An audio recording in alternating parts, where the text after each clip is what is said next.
In most games, I treasure silky smooth, I can't believe it's not butter movement. So it's incredible that I adore this game nearly as much as I do games like Mirror's Edge or Tom Clancy's Spider-Man. Especially when considering this game has movement comparable to surfing a plugged-in toaster. Teardown recently was released to great acclaim. The reviews are nearly spotless, and I only buy games when the reviews are good. That's a joke, by the way, but isn't it funny that some people think like that? The game doesn't have a great story. It doesn't have an amazing goal or anything either. So why is it just a delight to play? Well, to answer that, we must engage in the most annoying movie trope imaginable.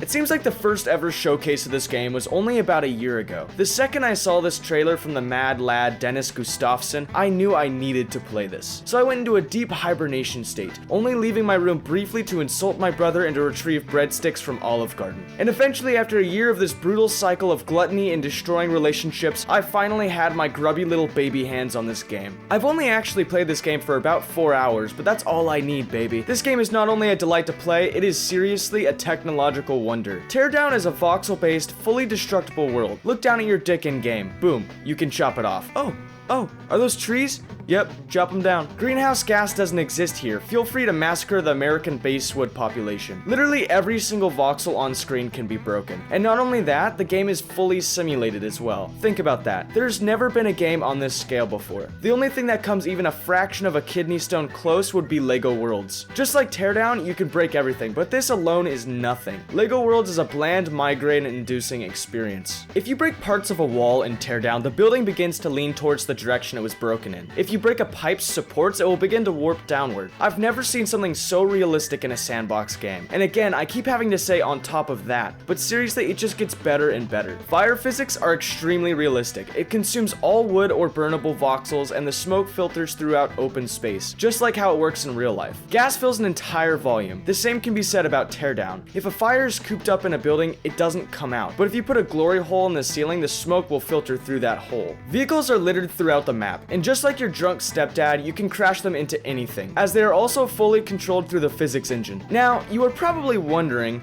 well, that's cool and all, but what do I do? I love being pegged. Oh, I love it so much. Well, me too, and let me tell you, you begin with only a couple of tools at your disposal. You pretty much just start with a hammer and a fire extinguisher, and spray paint, I guess, but the novelty of drawing anatomically correct penises wears off. Over time, you receive bigger and badder toys for you to destroy someone's treasured family home. You receive a blowtorch, planks, bombs, a shotgun, and so much more. And obviously, because the developer cares about your feelings, you can upgrade almost all of your weapons. These toys will aid you as you try to accomplish the task at hand. Most missions consist of either helping someone commit insurance fraud or stealing stuff in a set amount of time. The destroying levels are easy enough, not much to say there, but the timed ones are a different beast. They make up most of the game and they are interesting, to say the least. I am a huge believer that time limits in games almost never work. They stress out the player and make the game less fun. It's like putting a time limit on sex. Okay, honey, only 2 more minutes now, you hear? But honey...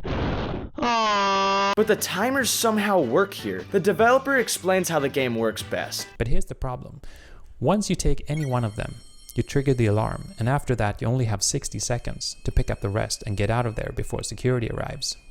In order to do that, you have to create shortcuts and carefully plan an efficient path through the level before activating the alarm. It makes you prioritize planning out your route instead of just going in all helter-skelter. My IQ has risen enough from playing this to make a video entitled 300 IQ Dream Plays, Sapnap Dream Gay Moments? Before I wouldn't have dreamt of standing over Dream, but now I feel more refined, more tasteful. To make a timed mission work, you have to park cars in specific locations, destroy buildings to avoid walking around, and make plank paths to climb up to save just a little bit of time, and so much more. It takes me 20 minutes to set up a heist in this game, and when I finally pull it off, it feels like Red Bull really did give me wings. The process is just so damn engaging and fun. It gives me a shred of faith in timers, but then I play that one LEGO Star Wars level. You know the one. After you've finished, you get this awesome aerial shot of you completing your line at long last. It's a badass way to track the player's movement, and I love it. And if you don't fancy campaigns, you can jump in sandbox and just swing your dick around. And just so the game can flex its meaty biceps one more time, Steam Workshop will be added soon. Can't wait to load up a FNAF level and show the animatronics what for. The game is just fun, period. I'm not sure how long it could keep me entertained, but what I do know is it just makes my day a little bit better. And as a side benefit of owning this game, if you want to grill a 5-course meal, this game turns your computer into raw plasma. If you buy this game, make sure sure you have a computer that can turn into a small Decepticon with future tech, because when you drive a yacht into a beach, your computer can seriously send 4 handfuls of shrapnel towards your face. I give this game an 11 out of 10. Let me just drive this yacht for a second. 9 out of 10.